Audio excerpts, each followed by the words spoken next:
Hello everyone. In this video, I will show you how to fix Windows 11 when it gets stuck on the loading screen or welcome screen and does not continue to the desktop. First, force Windows to enter the recovery environment. Press and hold the power button for about 10 seconds until your computer turns off completely. Turn it back on and wait until Windows starts loading, then force it off again. Repeat this process 3 times. On the 4th startup, Windows should automatically open the automatic repair screen. When the automatic repair screen appears, click Advanced Options.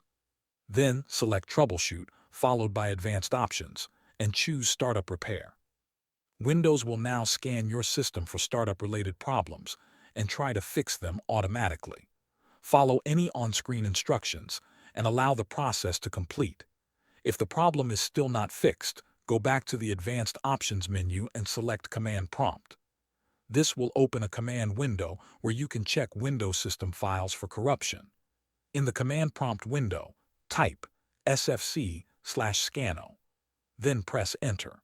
The System File Checker tool will scan your Windows installation and automatically repair damaged or missing system files whenever possible. This process may take some time, so be patient and let it finish completely. Once the scan is done, restart your computer and check if Windows loads normally. Thanks for watching.